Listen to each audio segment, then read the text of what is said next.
आप सभी का फिजिक्स गेम एकेडमी में स्वागत है। और आज हम एक नए टॉपिक की तरफ मुड़ रहे हैं जो है एक्सरे एंड क्वांटम स्कैटरिंग। ये आईआईटी जेएम के इसमें एक क्वेश्चन इस टॉपिक के ऊपर हर साल आपको मिल जाएगा। तो ये टॉपिक हम आज देखने वाले हैं। उससे पहले मैं आपको कुछ चीज़ें बताना चाहता हूँ कि हम सब लोग मिल के यहाँ पे यकीन बैच में आपको ये चीज़ें प्रोवाइड करा रहे हैं। भोज सर और दिव्या मैम के सहयोग से हम ये चीज़ें चला रहे हैं। जो भी मेरे बाकी दोस्त आपको यहाँ पे कोर्सेस चला रहे हैं उनका भी जैम अच्छा क्वालिफाई हुआ है, वो भी किसी अच्छी जगह से उनका एमएससी या फिर आईपीएचडी कंप्लीट कर रहे हैं। इस बैच में मैं गणेश आपको मॉडर्न फिजिक्स का पार्ट कवर करा रहा हूँ। उसके साथ साथ आपका मैथमेटिकल फिजिक्स का भी एक कोर्स चल रहा है और मैकेनिकल या क्लासिकल मैकेनिक्स का जो कोर्स है वो भी एक कोर्स आपका चल रहा है। उसके साथ साथ केमिस्ट्री में भी 3-4 कोर्सेज चल रहे हैं। आशा करता हूँ वो सब भी अच्छे से आपका कोर्स कंप्लीट करा रहे होंगे। और इस बैच का मोटिव ये भी है कि आपको सीखने में आसानी हो और आप सभी लोग जैम जेएस या बाकी सीयूईटी हो या बाकी भी कोई एंट्रेंस एग्जाम हो उनको आसानी से क्वालिफाई कर पाए आप। और जैसे जैसे ये कोर्स आगे चलता है आपसे क्वेश्चंस भी करवाए जाएंगे। अगर आप मुझे टेलीग्राम पे मतलब जो ग्रुप बना है हमारा उस ग्रुप पे आप मैसेज करके बोलते हैं कि हमें मॉडर्न फिजिक्स के ऊपर क्वेश्चंस की ज़रूरत है, तो मैं रोज टेलीग्राम पे 5 क्वेश्चंस एज अ पोल के फॉर्म में अपलोड किया करूँगा। बहुत इजी क्वेश्चंस रहेंगे और वो भी सब पीवाईक्यूज रहेंगे और इसमें आपको कोई तकलीफ नहीं होगी। जो चीज़ मैंने अब तक आपको बताई है उसी के ऊपर वो क्वेश्चंस होंगे। आपको बहुत ज़्यादा एक्स्ट्रा पढ़ने की ज़रूरत नहीं है। हम धीरे धीरे क्वेश्चंस के लेवल को भी मेंटेन करते रहेंगे। इस टॉपिक के ऊपर कैसे कैसे क्वेश्चंस आते हैं वो हर चीज़ मैंने पिछले 2 वीडियोस में बताई है। इस वीडियो में भी मैं आपको कुछ चीज़ें बताऊंगा कि क्वेश्चंस किस टॉपिक पे आएंगे, कैसे पूछे जाएंगे। तो आपको बिल्कुल भी टेंशन लेने की बात नहीं, क्वेश्चंस कैसे आएंगे। जैसे अब मॉडर्न फिजिक्स के अंदर 3-4 टॉपिक्स है तो 2 टॉपिक्स मैंने बता दिए ऑलरेडी। आज ये तीसरा टॉपिक बता दूंगा और एक चौथा और लास्ट टॉपिक है मॉडर्न फिजिक्स का जो कि कल होगा, ड्यूअल नेचर ऑफ लाइट का।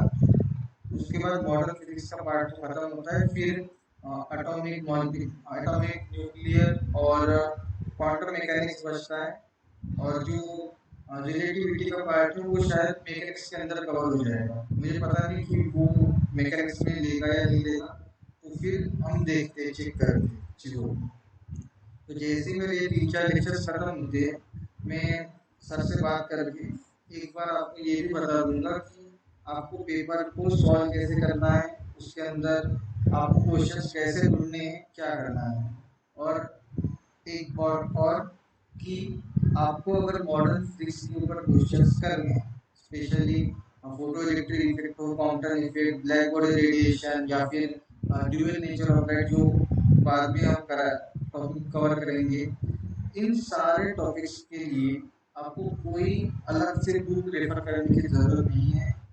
जो अब तक B H U, D U, H C U, उसके बाद में ए एम यू भी बोल सकते हो, जैम, ये सारी एग्जाम्स जो भी है इनके अंदर इसके आपको 200 प्लस क्वेश्चंस मिल जाएंगे। मैंने जब जैम की प्रिपरेशन की थी तो मैंने यहीं से क्वेश्चंस को छाटा था और इन क्वेश्चंस को अपने बुक में लिख लिया था। तो मैं इसके ऊपर भी आपको बताऊंगा कि क्वेश्चंस को कैसे सॉर्ट आउट करना है, आपने जो चीज़ की है उसको कैसे अपना न्यूमेरिकल बुक बनाना है। तो आपको अगर क्वेश्चंस करने हो तो आप इन एग्जाम्स के पेपर उठा के बस जो मॉडर्न फिजिक्स का पार्ट है जहाँ पे आपको दिखता है कि हाँ फोटो इलेक्ट्रिक इफेक्ट ऐसे कुछ लिखा है या फिर क्वांटम शिफ्ट लिख के आ रहा है कुछ, या फिर ब्लैक बॉडी रेडिएशन करके कुछ आ रहा है, तो बस ऐसे टॉपिक्स के जो क्वेश्चंस होंगे उनको आप अटेम्प्ट कर लीजिए।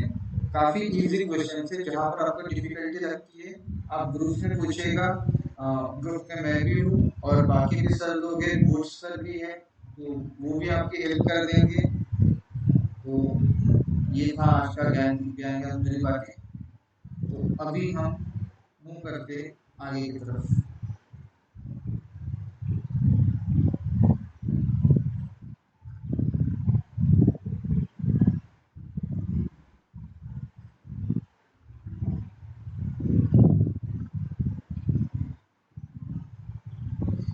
आज का बेसिकली हमारा टॉपिक जो है डिस्कस करने का वो है एक्सरे एंड काउंटर स्कैटरिंग।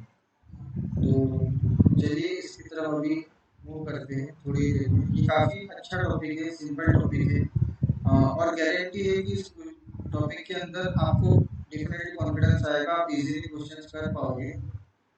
जिस तरह से आपने अगर फोटो इलेक्ट्रिक इफेक्ट और ब्लैक बॉडी रेडिएशन के ऊपर क्वेश्चंस किए होंगे तो आपको पता होगा कि ये टॉपिक भी उसी तरह एकदम सिंपल है। तो चलिए अभी हम मूव करते हैं। तो सबसे पहले अगर मैं एक्सरे की बात करूं तो आपको पता है ईएम जो रेडिएशन है उसका एक स्पेक्ट्रम है जिसके अंदर विजिबल लाइट होती है, विजिबल के नीचे यूवी, ऊपर आईआर, माइक्रोवेव और वो सब चीजें होती है। तो उसी में से एक पार्ट है मेरा एक्स रेडिएशन का। और इसकी डिस्कवरी एक्सीडेंटली हुई थी 1895 में रॉन्टिजेन से। वो एक्चुअली कुछ और करना चाहता था लेकिन गलती से जो उन्होंने वहाँ पे कुछ चीजें की जो मैंने यहाँ पे नीचे लिखी भी है, तो उन चीजों की वजह से एक्सरे का डिस्कवरी हुई। तो आपने काफी इसमें देखा होगा कि उसके ऐसे हाथ का पंजा भी ऐसे उसको कुछ एक्सरे जो है वो करके दिखाया जाता है कि हाँ ये है पहला एक्सरे जो रॉन्टिजेन ने निकाला था ऐसे वैसे। और इन्हीं डिस्कवरी की वजह से उसे 1901 में नोबेल प्राइज भी दिया गया। अगर आपको कुछ चीज़ें और पढ़नी है तो ये सारी चीज़ें यहाँ पे दे रखी है। तो इनिशियली बेसिकली इसको एक्सरे बोलने का रीज़न यही था कि ये कैसे है, इसका नेचर क्या है, ये सब प्रॉपर्टीज के बारे में पता नहीं था। तो उन्होंने एक टेम्पररी बेसिस पे उसको बोल दिया कि हाँ एक्स रे है ये। एक्स मतलब इसके बारे में कोई इन्फॉर्मेशन मेरे पास अभी अवेलेबल नहीं है। लेकिन बाद में जब इसकी प्रॉपर्टी स्टडी भी होगी तब तक ये बहुत पॉपुलर हो गया नाम एक्सरे। तो इसको भले रॉन्टिजेंस रे, क्योंकि रॉन्टिजन ने इसको डिस्कवर किया था इसलिए बोलते हैं, बट एक्सरे इतना पॉपुलर हो गया कि आज तक यही नाम इसके साथ जुड़ा हुआ रहा। इसकी कुछ प्रॉपर्टीज को हम देखते हैं। तो सबसे पहले जो है कि इसकी जो वेवलेंथ होती है वो बहुत शॉर्ट होती है, 10⁻² से लेकर 10⁻⁴ एंगस्ट्रॉम तक चलती है। जब ये वेव है तो वेव की सारी प्रॉपर्टीज जैसे रिफ्लेक्शन, रिफ्रैक्शन, इंटरफेरेंस, डिफ्रैक्शन और पोलराइजेशन ये सब वो शो करता है। और एक्सरे जो है ये बेसिकली न्यूट्रल बीम से बना होगा ऐसा उसने माना गया, तभी ये इलेक्ट्रिकल और मैग्नेटिक प्रॉपर मतलब इलेक्ट्रिक और मैग्नेटिक फील्ड से डिफ्लेक्ट नहीं होता है और ये स्ट्रेट लाइन में ट्रेवल करता है। और अगर स्पेक्ट्रम ईएम स्पेक्ट्रम है तो ऑब्वियसली ये लाइट ऑफ स्पीड से ही ट्रेवल करेगा। और इसकी एक खास बात ये है कि इसकी पेनिट्रेशन पावर जो है काफी हाई है। और पेनिट्रेशन पावर जो होती है मैं यहाँ पे लिख देता हूँ कि पेनिट्रेशन पावर ये इनवर्सली प्रोपोर्शनल टू होती है वेवलेंथ के। जितनी शॉर्ट वेवलेंथ होगी उतनी ही पेनिट्रेशन पावर ज़्यादा होगी, जितनी वेवलेंथ ज़्यादा होगी उतनी ही उसकी पेनिट्रेशन पावर कम रहेगी। तो ये चीज़ हम जब न्यूक्लियर फिजिक्स पढ़ते हैं वहाँ पे अल्फा बीटा गामा रेडिएशन जब पढ़ते हैं तो वहाँ पे ये चीज़ दिखती है कि गामा का पेनिट्रेशन सबसे ज़्यादा होता है, बीटा का मॉडरेट होता है, अल्फा का सबसे कम होता है। तो इसका रीज़न यही है, पेनिट्रेशन पावर जो होती है वो वेवलेंथ के इनवर्सली प्रोपोर्शनल रहती है।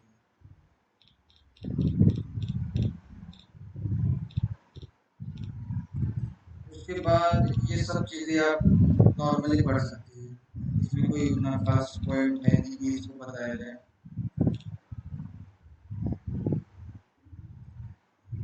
और यहाँ पे हम अब कुछ टाइप्स पढ़ते हैं कि एक्सरे के टाइप्स क्या हैं। बेसिकली ये जो ऊपर की सारी प्रॉपर्टीज है ये मैंने किसी बुक से नोट की थी। तो आप अगर एक्स्ट्रा नॉलेज चाहते हैं इन चीज़ों का तो आप इन चीज़ों को पढ़ सकते हैं।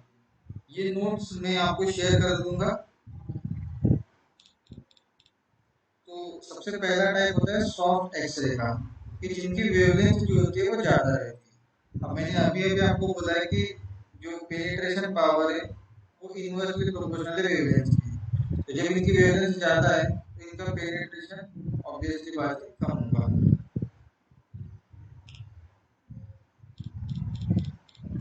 और दूसरे होते हैं हाई एक्सरे, कि जिनकी वेवलेंथ कम होती है तो उनका पेनिट्रेशन ऑब्वियसली ज़्यादा होगा।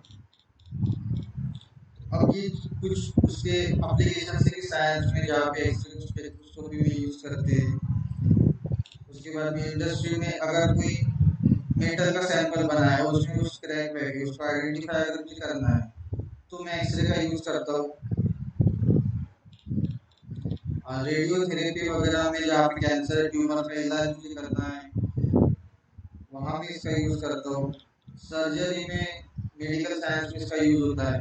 तो ये सब चीज़ें यहाँ पे मैंने मेंशन कर रखी है कि क्या क्या होता है। अब एप्लीकेशन के ऊपर तो ऐसे क्वेश्चन नहीं बनेगा कि हाँ अभी ये नीचे 4 एप्लीकेशन दे रखे हैं तो अभी इसमें से कौन सा एक्सरे का एप्लीकेशन नहीं है, ऐसा क्वेश्चन बिल्कुल भी नहीं आएगा।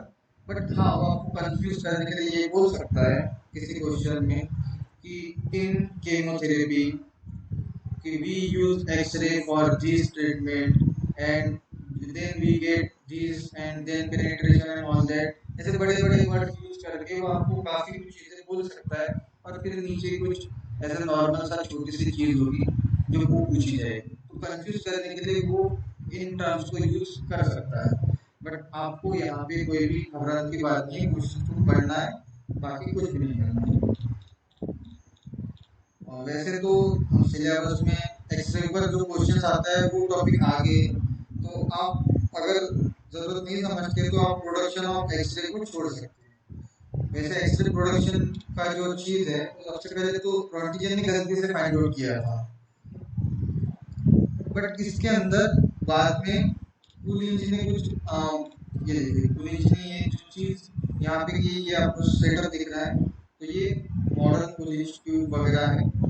तो ये चीज आप नॉलेज पर्पस के लिए देख सकते हैं। बट यहाँ पे एक चीज एक्सरे प्रोडक्शन में एक इम्पोर्टेंट पॉइंट आता है जो बीएचयू में डीयू में एचसी में भी बोल सकते हो आप, पूछा जाता है।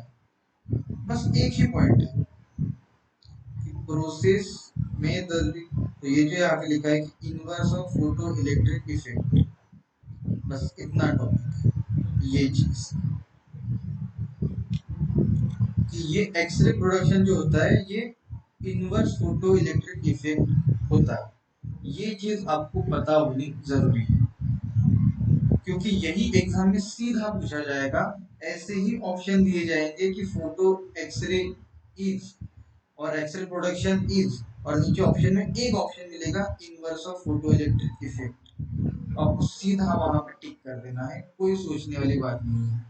बाकी इसमें क्या होता है कैसे होता है इससे रिलेटेड कोई भी क्वेश्चन आपने नहीं भी रखी तो भी काम आपका चल जाएगा क्योंकि जैम में भी इसके ऊपर क्वेश्चंस नहीं आता है। उसके बाद ये जो है मॉडर्न एक्सरे ट्यूब जिसको कूलिंज ने 1913 में बनाया था। और अगर आपको एक प्रोसेस पढ़नी है तो ये सब चीज़ें यहाँ पे मैंने मेंशन कर रखी है और वो भी काफ़ी डिटेल में मेंशन कर रखी है, आप उसको आराम से पढ़ सकते हैं। उसके बाद में जैसे एक्सरे प्रोडक्शन को हमने निगलेक्ट किया था, आप एक्सरे इंस्टॉलेशन को भी निगलेक्ट कर सकते हैं।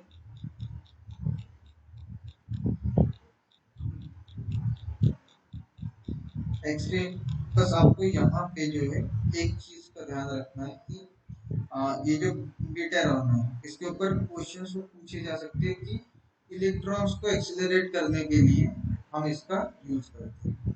तो ये जो लाइन है बस इतनी लाइन आपको यहाँ पे पता होनी चाहिए। बाकी आपको नहीं भी आप इसको पढ़ते हैं तब भी कोई प्रॉब्लम नहीं, ये चीज ध्यान में रखना। इलेक्ट्रॉन एक्सीलरेटर के लिए हम डेटाटॉम को यूज करते हैं। उसके बाद में ये चीज भी आप छोड़ सकते हैं।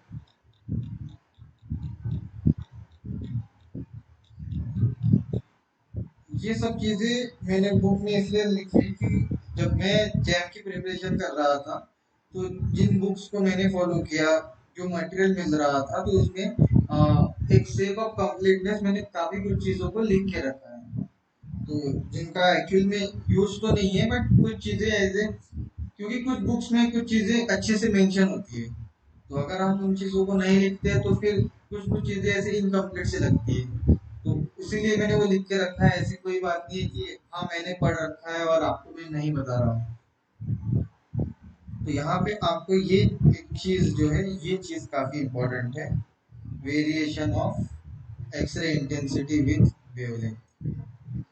तो जिस प्रकार हमने फोटो ब्लैक बॉडी रेडिएशन में स्पेक्ट्रम देखा था, या फिर फोटो इलेक्ट्रिक इफेक्ट में हमने कुछ ग्राफ्स देखे थे, जैसे ब्लैक बॉडी में हमने देखा था यहाँ पे एनर्जी थी, यहाँ पे मेरी वेवलेंथ थी, और ये ऐसे समथिंग ग्राफ आ रहा था मेरा, ऐसे ही कुछ ग्राफ्स जो है मेरे यहाँ भी बन रहे हैं एक्सरे के इंटेंसिटी के वेवलेंथ के साथ।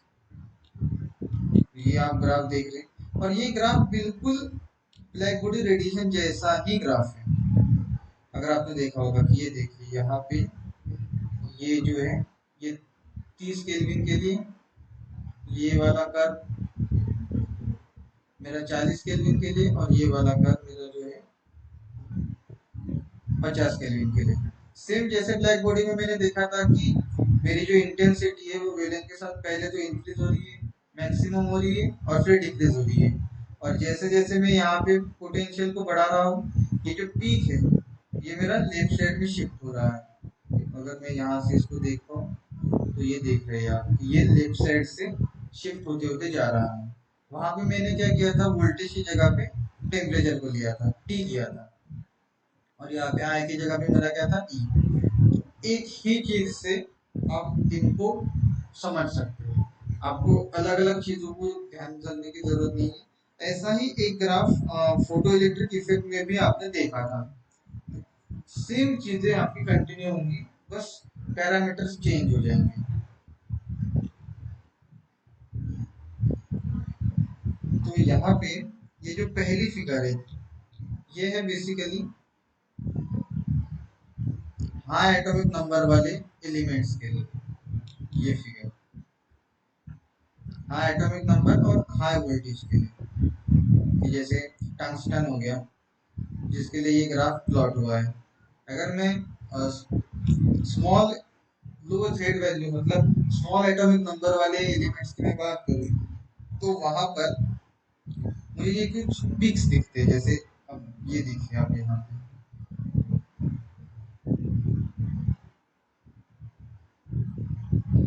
ये मेनली ग्राफ जो है, अगर मैं इसको इस तरह से जोड़ता हूँ तो ये तो ग्राफ सेम है, लेकिन यहाँ पे ये कुछ पिक्स आ रहे हैं,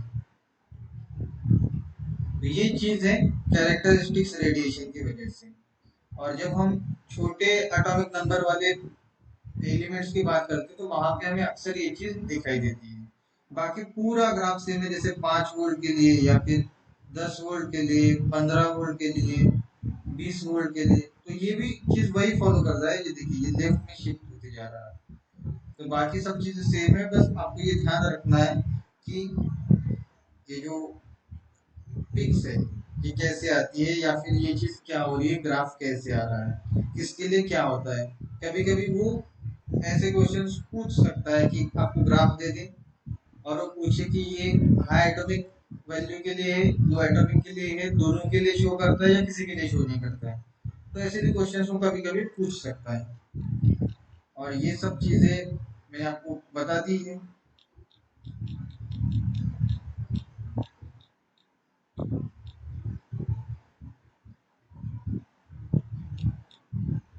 हाँ, ये चीज जो है इसको आप, ये फॉर्मूला अब तक एक्सरे के जितने भी पढ़ा उसमें ये एक सबसे इम्पोर्टेंट फॉर्मूला है, इसके ऊपर, इस फॉर्मूले के ऊपर काफी क्वेश्चंस आ चुके हैं। मैं आपको ये सारे क्वेश्चंस दिखा दूंगा, ग्रुप में दे दूंगा, क्वेश्चंस करवा भी दूंगा। ये एक फॉर्मूला है, आपको ये चीज ध्यान रखनी है इस फॉर्मूले को। नाम भले ही आप भूल सकते हैं, नाम की कोई जरूरत नहीं है, बट ये फॉर्मूला आप याद कर लीजिए, ये रिलेशन भी याद कर लीजिए।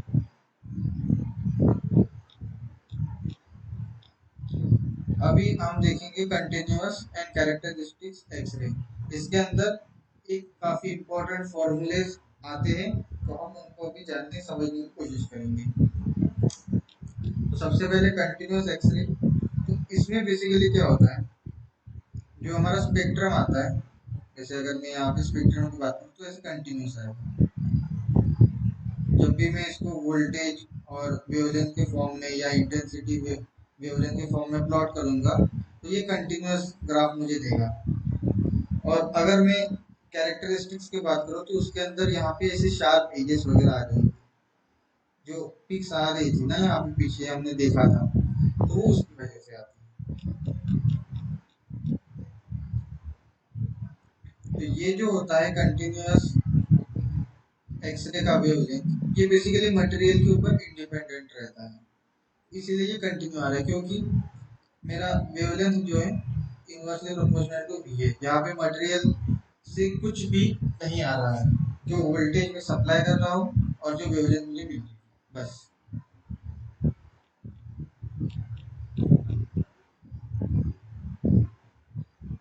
यहाँ पे कुछ और चीजें हैं। हाँ, यहाँ पे ये बेसिकली उसने दिया है कि ये कंटिन्यूस क्यों आ रहा है, जो यहाँ पे मैंने लिख रखा है। तो क्लासिकली ये चीज होती है कि जब भी सडनली कुछ चीज एक्सेलरेट या डी एक्सेलरेट हो, तो जो इलेक्ट्रॉन जो इमिशन है रेडिएशन का, वो कंटिन्यूस होता है, एकदम सडन होता है। तो यहाँ पे भी वही होता है कि जब इस पार्टिकल के ऊपर, ये जो टारगेट एटम है, इसके ऊपर अगर मैं कुछ बम्बार्ड करता हूँ, तो ये मूविंग था, ये मोशन में था, इसकी मोशन एकदम से रुक जाती है और ये रेडिएशन छोड़ देता है। इसी वजह से ये जो है यहाँ पे मुझे कंटिन्यूस दिखता है। बाकी ये सारी चीजें हैं यहाँ पे मेंशन। ये चीज जो है ये कैरेक्टरिस्टिक्स की वजह से आती है, और ये बेसिक ग्राफ जो है कंटिन्यूस आता है। अभी हम इसका कैरेक्टरिस्टिक्स वाला पार्ट देखते हैं। तो कैरेक्टरिस्टिक्स के अंदर हमें सिमिलर चीजें दिखती है, कि बेसिकली होता यह है कि जब किसी मटेरियल के ऊपर, क्योंकि हमें पता है कि ये न्यूक्लियस होगा, उसके आजू बाजू में ऐसे शेल्स होती है, पॉजिटिव न्यूक्लियस और ये सब। अब एक्सरे जो है उसकी पेनिट्रेशन काफी हाई होती है, तो एक्सरे काफी अंदर तक जाके इलेक्ट्रॉन को निकाल सकता है।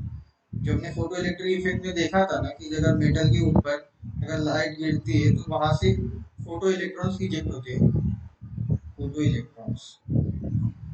तो अब मैंने वहां पे एक चीज आपको बोली थी कि अगर मैं एक्सरे या गामा रे को यूज करता हूँ तो काफी नीचे के लेयर तक के इलेक्ट्रॉन्स को मैं खींच सकता हूँ ऊपर। तो वही चीज है, अगर मैं यहाँ पे एक्सरे को यूज करता हूँ तो काफी अंदर की, अब समझो किसी के ऊपर ऐसे शेल्स है, और सबसे आखिरी शेल्स ये समझो के शेल है, के एस शेल है, ये तो सबसे अंदर है, ये के शेल सबसे अंदर की, और ये एस समझो सबसे बाहर की शेल है। तो वो खाली एस से नहीं, वो हो सकता है वो के से सीधा इलेक्ट्रॉन को निकाले। जो इलेक्ट्रॉन से मतलब के शेल से इलेक्ट्रॉन निकाल लेगा तो यहाँ पे एक वैकेंसी आएगी, तो ये वैकेंसी एल से ट्रांजिशन होके फिल की जाएगी। एल से इलेक्ट्रॉन आके के शेल में चला जाएगा, और फिर एल में डिफिशियंसी आएगी, तो एम से उसके अंदर इलेक्ट्रॉन आएगा, एम में आएगा, फिर एन से, ऐसे करते करते इलेक्ट्रॉन का ट्रांजिशन होगा, एक लेवल से दूसरे लेवल में ट्रांजिशन। और ऐसा ही ट्रांजिशन हम एटॉमिक में देखते हैं। तो बिल्कुल सिमिलर टाइप का ट्रांजिशन यहाँ पर दिखाई देता है, और उस ट्रांजिशन की वजह से हमें ये चीज कंटिन्यूस ना दिखते हुए ऐसे टाइप से हम देख पाते हैं। बेसिकली ये इफेक्ट, बाकी ये कंटिन्यूस है, ये इफेक्ट जो है ये कैरेक्टरिस्टिक्स की वजह से आता है। और बाकी फॉर्मूला सेम है, हम यही चीज एटॉमिक में भी यूज करते हैं। ये फॉर्मूला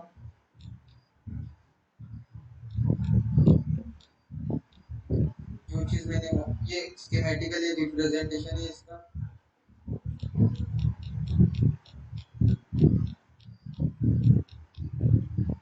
और ये सब आपने देखा होगा, अगर नहीं भी देखा होगा तो मैं आने वाले कुछ क्लासेस में आपको ये चीज दिखा दूंगा। एटॉमिक, जब हम एटॉमिक को देखेंगे तो ये सारी सीरीज हम वहां पर भी देखेंगे, तो ये सेम ट्रांजिशन जो है ये हमको यहाँ पर दिख रहा है। और फाइन स्ट्रक्चर को आप छोड़ सकते हैं, इतना डीप जाने की कोई जरूरत नहीं। लेकिन अगर आपको पढ़ना है ये टॉपिक तो मैंने यहाँ पे ये सारी चीजें डिटेल में मेंशन कर रखी है, सारी चीजें। इसके बाद इस एक्सरे स्पेक्ट्रा के अंदर जो मूसलेस वर्क है ये काफी इम्पोर्टेंट है। इसके ऊपर जो फॉर्मूला दिया है वो फॉर्मूला अक्सर एग्जाम में पूछा जाता है, तो डायरेक्ट फॉर्मूला नहीं पूछा जाता, उसके ऊपर क्वेश्चंस आते रहते हैं। तो ये फॉर्मूला काफी इम्पोर्टेंट होने वाला है। तो मूसले ने बेसिकली अराउंड 40 एलिमेंट्स के ऊपर, जैसे एल्यूमिनियम से लेके गोल्ड तक, उसने हर चीज के ऊपर अलग अलग टारगेट्स लेके रेडिएशन डाल के उसको एनालिसिस किया। और जब उसको एनालिसिस किया तो उसने एक चीज ऑब्जर्व की, जो मेरी फ्रीक्वेंसी है ये एटॉमिक नंबर के ऊपर इस तरह से डिपेंड करती है कि अगर मैं इसको बाकी कांस्टेंट छोड़ दूं तो मेरी फ्रीक्वेंसी न्यू जो है वो जेड स्क्वायर के ऊपर डिपेंड करती है। तो बेसिकली ये जो इसका वर्क है, ये वर्क उसका पीरियोडिक टेबल के लिए काफी हद तक काम का है। ये पीरियोडिक टेबल, उससे पहले जो है सब लोग एटॉमिक मास लेके पीरियोडिक टेबल बनाते थे, बट इसने ये जो चीज यहाँ पे डिस्कवरी की, तो यहाँ पे ये जो चीज निकल के आई, इस फॉर्मूले का यूज करके उसने अपना मॉडर्न पीरियोडिक टेबल दिया, जो कि हम आज देखते हैं, जो इस फॉर्म में होता है समथिंग।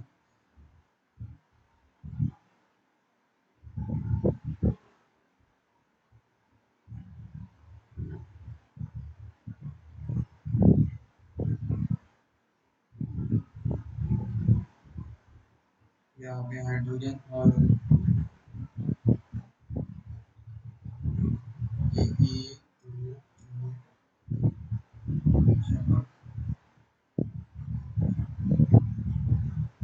ये जो हम देखते हैं पीरियोडिक टेबल, तो ये पीरियोडिक टेबल बनने के लिए ये रिलेशन काफी हद तक इम्पोर्टेंट है। आप अगर केमिस्ट्री के स्टूडेंट हैं तो आपने वहां पे ये चीज जरूर देखी होगी।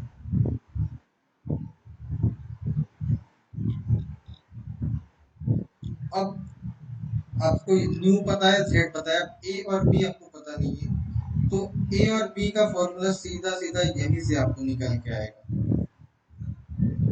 ये जो फॉर्मूला, आप इस फॉर्मूले को याद कर सकते हैं या फिर आप इस फॉर्मूले को याद कर सकते हैं। और यहाँ पे जो है ये बेसिकली के लाइन का फॉर्मूला है। अगर मुझे जनरल फॉर्मूला लिखना है तो क्योंकि मुझे पता है कि मेरा जो है फाइनल एन एफ ये वन है, तो ये इनिशियल, बस ये हो गया आपका जनरल। अब आप इससे कोई भी सीरीज निकाल सकते हैं, अब आपको कोई भी टेंशन लेने वाली बात नहीं है। और बस यही चीज अगर आप यहाँ पे ये फॉर्मूला याद कर लेते हैं तो एटॉमिक में ये फॉर्मूला आपको याद करने की जरूरत नहीं, क्योंकि वहां पर सीधे आप लिख सकते हैं, क्योंकि ये फॉर्मूला एक बार आपने याद कर लिया, सेम फॉर्मूला हम वहां पर भी यूज करने वाले हैं। तो बस याद करने वाली बात एक ही है यहाँ पे, ये बी की वैल्यू, मतलब अभी के लिए अगर आपको शॉर्टकट यूज करना है शॉर्ट ट्रिक में, तो आप के लाइन के लिए बी की वैल्यू 1 और बीटा लाइन के लिए, मतलब एल लाइन के लिए बी की वैल्यू 7.4, नॉट 74, 7.4, ये चीज। बाकी ये आप डिराइव कर सकते हैं सीधा इस फॉर्मूले से, यहाँ से जो ट्रांजिशन आप लेंगे, क्योंकि ये आपका फिर 1/4 माइनस फिर 1/9 लेंगे, फिर यहाँ पे 2 नहीं आएगा, 3 4 5। अगर मैं एल लाइन की बात करता हूँ तो वहाँ पे ये आएगा और आप इससे सॉल्व कर सकते हैं। ये टॉपिक, ये जो अभी हम पढ़ रहे हैं, ये बीएचयू में, डीयू में काफी बार पूछे जा, सीधे क्वेश्चन पूछे जा चुके हैं। या तो वो ऐसे पूछेगा कि nu proportional to Z square, या वो ऐसे पूछेगा प्रोपोर्शनल टू, मतलब ये जो चीज है ये ऑप्शन में दी रहेगी। ठीक है, क्या हो रहा है?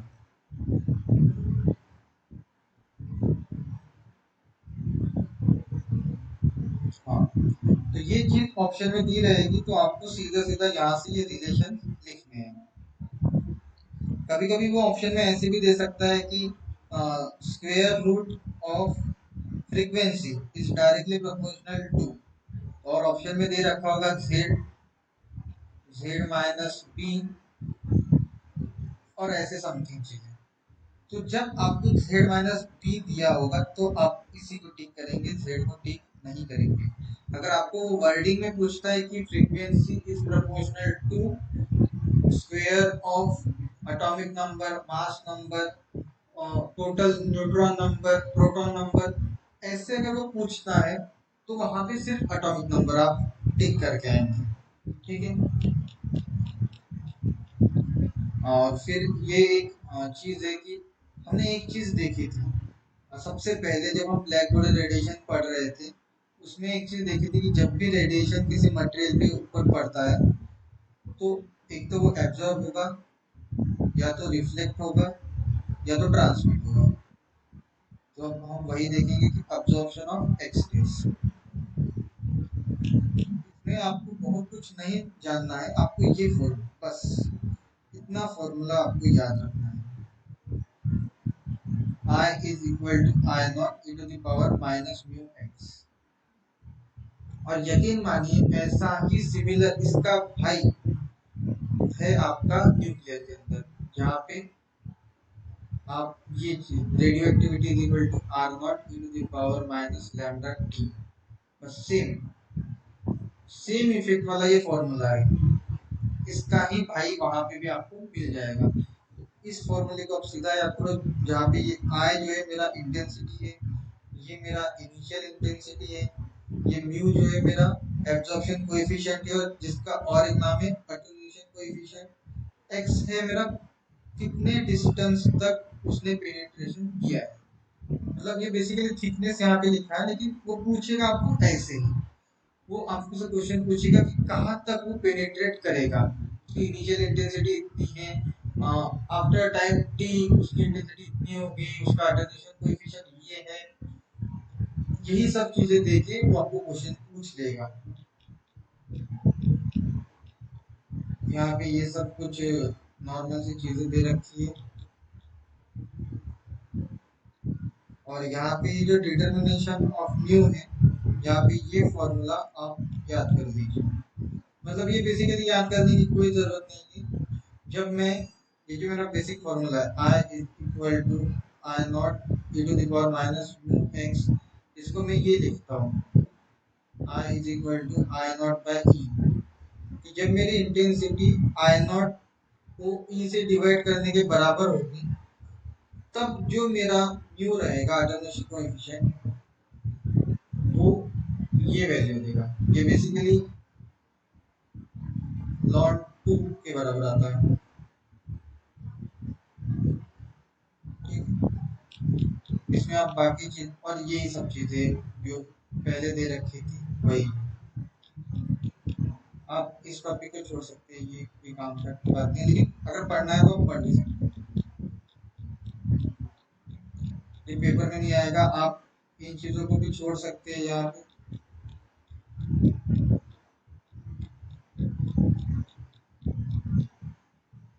ये कुछ इम्पोर्टेंट रिलेशन है जो हमने अभी अटेन्यूएशन कोएफिशिएंट्स देखा था उसके ऊपर, ये वो जो जेड के ऊपर फोर्थ पावर पे प्रोपोर्शनल है लैम्डा की थर्ड पावर पे, अगर लैम्डा की थर्ड पावर में तो फ्रीक्वेंसी के -3 पावर है।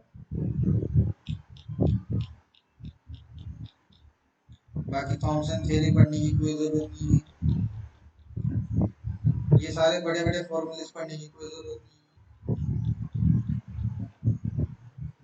डिफ्रैक्शन ऑफ एक्सेस जो है इसका बेसिकली यूज हम सॉलिड स्टेट फिजिक्स में करेंगे, एसएसपी में, तो जो भी आपको पढ़ाएगा वहाँ पे ये टॉपिक आपका कवर करा देगा वो, कि बेसिकली वो जो मटेरियल का क्रिस्टल स्ट्रक्चर है वहाँ पे आके ये जो सब चीज़ें हैं इसको लेके मेरा बस ये फॉर्मूला बनता है, ये ब्रैग्स लॉ का। तो इसको अभी ध्यान देने की जरूरत नहीं, ये बेसिकली एज एप्लीकेशन ही है ये चीज़। इसके बाद आज के टॉपिक का और जैम का सबसे इम्पोर्टेंट टॉपिक जो है वो है कॉम्पटन स्कैटरिंग। इसके ऊपर काफी सारे इक्वेशंस है, उन इक्वेशंस को ध्यान रखना।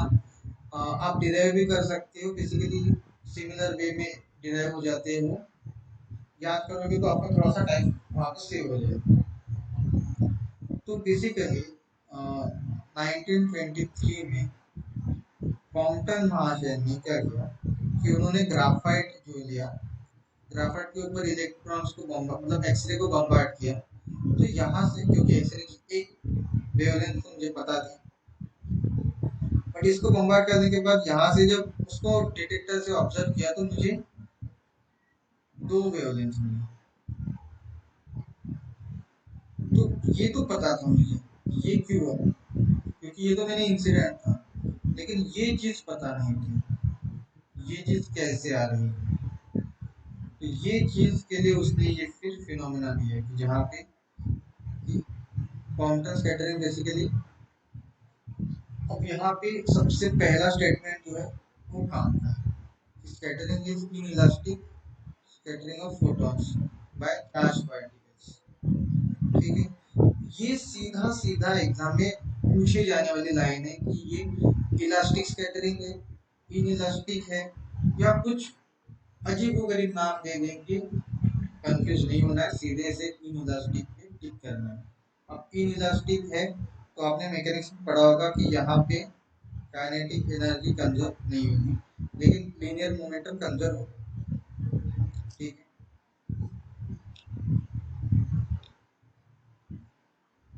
और बेसिकली जो यहाँ पे जो होता है कि जब यहाँ से स्कैटरिंग हो रही है तो ये फ्री पार्टिकल है। जब हम फोटो इलेक्ट्रिक देख रहे थे वहां पे बाउंड इलेक्ट्रॉन था, यहाँ पे मैं फ्री इलेक्ट्रॉन ले रहा हूँ, उसके ऊपर रेडिएशन जैसे जाती है तो यहाँ से एक वेवलेंथ चेंज आएगा और ये इलेक्ट्रॉन भी यहाँ से स्कैटर होकर निकल जाएगा।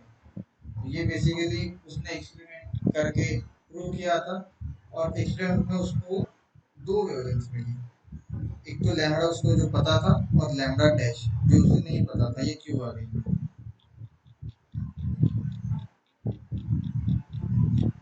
तो बेसिकली बस यही स्कीमेटिक डायग्राम में कि बेसिकली यहाँ पे क्या हो रहा है कि यहाँ पे जो ये टारगेट पार्टिकल था, यहाँ से इंसिडेंट फोटोन आया, उसकी ये linear momentum h nu by c, या आप सीधे सीधे एच अपॉन लैम्बडा से सॉल्व कर दीजिए।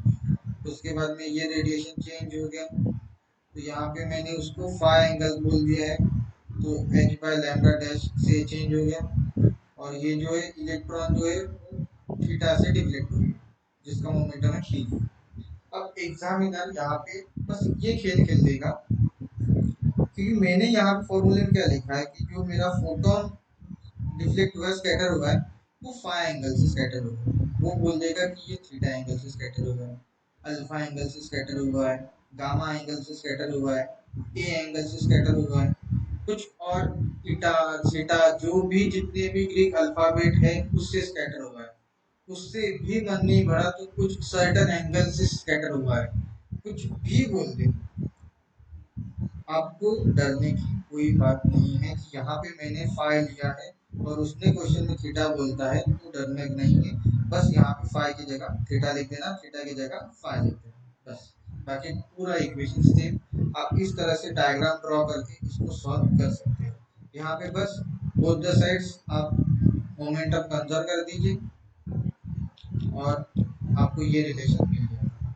ये रिलेशन जैम के पॉइंट ऑफ व्यू से चेस D I F R H C U B H U D U सबके लिए काफ़ी इम्पोर्टेंट है। ये न्यू वेवलेंथ, ये ओरिजिनल वेवलेंथ जब सॉल्व करके ये कांस्टेंट जिसको कॉम्पटन वेवलेंथ बोलते हैं उसका ये रिलेशन फाइंड आउट होता है। और जब यहाँ पे एच एम नॉट सी की भी वैल्यू डालता हूँ तो मुझे ये चीज़ मिलती है। और ये वैल्यू एग्जाम में काफ़ी बार पूछी जा चुकी है कि क्वांटम वेवलेंथ की वैल्यू कितनी है। Lambda C is equal to, नीचे ऑप्शन में दे रखा होगा 0.0246 एंगस्ट्रॉम, इसी को वो पिकोमीटर लिख देगा, माइक्रोमीटर लिख देगा, मीटर लिख देगा, यूनिट चेंज कर देगा, पावर चेंज कर देगा, वैल्यू चेंज कर देगा 0.0486 0.246 0.486 बस। ये 3-4 वैल्यू दे रखी होगी और अगर 3-4 वैल्यू दी तो फिर unit same, angstrom angstrom angstrom बस।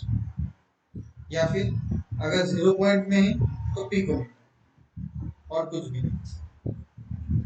इस चीज को आप यहाँ पे समझ सकते हैं। और अभी यहाँ पे आप देख रहे हैं कि ये जो शिफ्ट है मेरा, ये 1-5 के ऊपर डिपेंड कर रहा है, क्योंकि एच एम नॉट और सी जो है ये कांस्टेंट है। तो अगर आप इस चीज का ग्राफ ड्रॉ करना चाहें कि जो डेल्टा लैम्डा है और ये फाइव है, तो ये ग्राफ समथिंग ऐसे आता है। यहाँ पे ये मेरा 0 है और यहाँ पर ये मेरा 5, और ये जो है मेरी मैक्सिमम वैल्यू आएगी यहाँ पे, ये 2 लैम्डा सी और ये 0। इस तरह से इसका ग्राफ आप प्लॉट कर सकते हैं। ये 2-3 वैल्यूज है, मैक्सिमम मिनिमम। अब यहाँ पे 180 का मतलब क्या होता है कि वो बाउंस बैक हुआ है, रिवर्स डायरेक्शन में ट्रेवल किया है, वो गया इस डायरेक्शन में था और वो वापस आ गया। तो क्वेश्चन में आपको सीधे सीधे तो वो बोलेगा नहीं कि वो 180 से स्कैटर हुआ, वो बोलेगा कि वो रिवर्स डायरेक्शन में स्कैटर हुआ। तो डरने की बात नहीं, रिवर्स डायरेक्शन मतलब 180 डिग्री। वो सेम डायरेक्शन में बोल सकता है, रिवर्स डायरेक्शन में बोल सकता है, परपेंडिकुलर डायरेक्शन में बोल सकता है। इन ही बड़े बड़े वर्ड्स को यूज करके वो क्वेश्चन बना दे। अब यहाँ पर ये कुछ चीजें हैं जो आप अपने दिमाग में रख सकते हैं, काफी अच्छी चीजें हैं।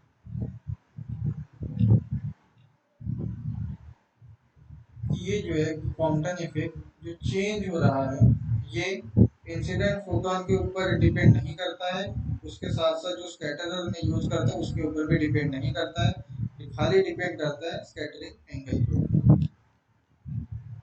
उसके बाद में क्वांटम इफेक्ट जो है मेरा विजिबल लाइट के लिए शो नहीं होता है, यूवी रेडिएशन के लिए भी ये शो नहीं होता है, ये एक्सरे के लिए शो हो जाता है।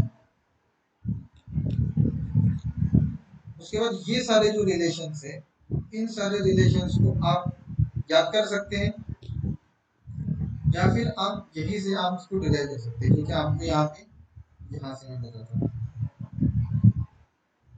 ये जो चीज है, ये 2 इक्वेशन, अब बस इन 2 इक्वेशन को याद कर लीजिए, आपको कोई दूसरा इक्वेशन याद करने की जरूरत नहीं। और एक और एनर्जी इक्वेशन है जो हम जैसे फोटो इलेक्ट्रिक इफेक्ट में पढ़े हैं, बस वो चीज एच न्यू एनर्जी आई, एच न्यू एनर्जी से वो स्कैटर किया, ये फोटोन ने एनर्जी दी, इलेक्ट्रॉन जो रेस पे था, एच न्यू से ये मेरा फोटोन स्कैटर हुआ और जो एनर्जी बची उसको इलेक्ट्रॉन ने ले लिया। बस आपको अगर वो पूछता है कि रिकॉइलिंग इलेक्ट्रॉन की काइनेटिक एनर्जी निकाल के बताओ, ये फॉर्मूला लगा देना है बस, कोई दूसरा फॉर्मूला लगाने की याद करने की जरूरत नहीं है। इसको मतलब यहाँ पे तो ये गलत नहीं, ये सही, इसको आप बस सीधा इसमें वैल्यू डाल देना और आंसर आपका आंसर बिल्कुल सही होगा। ये 2 रिलेशन जो मैंने आपको यहाँ पे बताया, ये 2 रिलेशन याद कर लेना यहाँ से हर, क्योंकि यहाँ पे देखिए आप फाई भी है थीटा भी है, आप यहाँ से सीधा डिराइव कर सकते हैं इसको, ये पी कॉस थीटा उस साइड लेके जाइए या फिर इसको उस साइड लेके जाइए और इन दोनों को डिवाइड करके कोई आपका टैन बन जाएगा और वहां से कुछ छोटे मोटे कैलकुलेशंस आप सीधे सीधे वहां बैठे बैठे कर सकते हैं। तो ये फॉर्मूले ये बड़े बड़े फॉर्मूले याद करने की कोई जरूरत नहीं कि यहाँ पे अल्फा की वैल्यू, ये मैक्सिमम वैल्यू, ये सब चीजें। आप बस एक दो फॉर्मूले जो है वो याद कर लीजिए वहाँ पे, जो कि सीधे सीधे डायग्राम से भी आप निकाल सकते हैं। ये एक चीज ध्यान रखने वाली बात है यहाँ पे कि जो चेंज है एनर्जी का वो कैसे है। यहाँ आप इसको भी ऐसे ही लिख सकते हैं, देखिए जैसे एच न्यू प्लस यहाँ पे, क्या ठीक है, आप इसको कर सकते हैं। तो सबसे आखिरी पॉइंट जो है, ये ये हैशटैग में लिखा है, ठीक है। तो ये एग्जाम के लिए काफी इंपॉर्टेंट पॉइंट है कि क्वांटम स्कैटरिंग जो होता है, यहाँ पे जो रिकॉइलिंग इलेक्ट्रॉन होता है या फिर जो इलेक्ट्रॉन्स होता है बेसिकली, वो रिलेटिविस्टिक्स होता है। और फोटो इलेक्ट्रिक इफेक्ट में वो काफी टाइम नॉन रिलेटिविस्टिक्स होता है। तो यहाँ पे रिलेटिविस्टिक्स का मतलब ये है कि यहाँ पे जब आप उसकी काइनेटिक एनर्जी या फिर कोई भी एनर्जी मेजर करते हैं तो वो किलो इलेक्ट्रॉन वोल्ट में आती है। जब भी आपकी एनर्जी किलो इलेक्ट्रॉन वोल्ट में आए, वहाँ पे डेफिनेटली आप उसको रिलेटिविस्टिक्स बोल देना, टिक करना खड़ा से। और मैक्सिमम पे फोटो इलेक्ट्रिक इफेक्ट में ऐसे होता है कि वहाँ पे एनर्जी जो है वो इलेक्ट्रॉन वोल्ट में ही रहती है। जब तक मैं एक्सरे या गामा रे को यूज ना करूँ, वहाँ की एनर्जी किलो इलेक्ट्रॉन वोल्ट में नहीं जाती। तो इसलिए वो मोस्ट ऑफ द टाइम लिखा है, ये देखिए मोस्ट ऑफ द टाइम वो जो है नॉन रिलेटिविस्टिक होता है। इसलिए मैंने उस दिन बोलते बोलते ऐसे बोल दिया था, अरे यूवी क्यों यूज करूँ, मैं एक्सरे अगर गामा यूज करता हूँ। तो ये चीज है कि एक्सरे और गामा को यूज करने के बाद वो रिलेटिविस्टिक्स हो जाता है। तो ये बीएचयू में पहले हर दूसरे साल में या हर 3 साल में वो क्वेश्चन पूछे जाते थे। आप अगर पीवाईक्यू चेक करते हो तो आपको ये क्वेश्चन बीएचयू में कम से कम 5 से 6 बार मिलेगा। अकेले बीएचयू में इतनी बार रिपीट हो चुका है ये क्वेश्चन। इन दो स्टेटमेंट के ऊपर ही रिपीट हुआ है कि क्वांटम स्कैटरिंग के ऊपर वो पूछेगा कि हाँ ये रिलेटिविस्टिक है, नॉन रिलेटिविस्टिक है, sometimes relativistic, sometime non relativistic, photo electric effect कैसा है, सेम चीज, कोई चेंज नहीं। और जिस तरह से मैंने फोटो इलेक्ट्रिक इफेक्ट में प्रोबेबिलिटी बताई थी, बस सेम चीज यहाँ पर भी कि जो है प्रोबेबिलिटी वो एटॉमिक नंबर के ऊपर डायरेक्टली डिपेंड करती है, एनर्जी के ऊपर इनवर्सली डिपेंड करती है। तो आशा करता हूँ आज जो मैंने चीज़ आपको बताई वो चीज़ आपको समझ में भी आई है, अच्छी भी लगी है। आपको कोई भी डाउट आता है, आप टेलीग्राम पे, व्हाट्सएप पे मुझे पूछ सकते हैं, ग्रुप्स में पूछ सकते हैं। अगर मैं नहीं बता पाया तो मेरे जो बाकी दोस्त हैं वो भी आपको बता सकते हैं चीज़ों के बारे में। आपके जो क्वेश्चंस रिगार्डिंग मैंने शुरू में बात की थी, तो आप मुझे ग्रुप में बोल सकते हैं, कमेंट सेक्शन में बोल सकते हैं, मैं आपको वो चीज़ करा दूंगा। आने इस वीकेंड में हम इस टॉपिक के ऊपर काफ़ी सारे क्वेश्चंस करने वाले हैं। मैं कुछ क्वेश्चंस आपको ढूंढ के असाइनमेंट के तौर पर भी दे दूंगा। और अगर मुझे टाइम मिलता है तो मैं आपको एग्जाम्स के क्वेश्चंस किस तरह से सॉल्व करने हैं, किस तरह से छाटने हैं, नोट्स कैसे बनाने हैं, ये भी चीज़ें बता दूंगा। तो अगर आप ये चीज़ चाहते हैं तो आप कमेंट सेक्शन में लिख सकते हैं।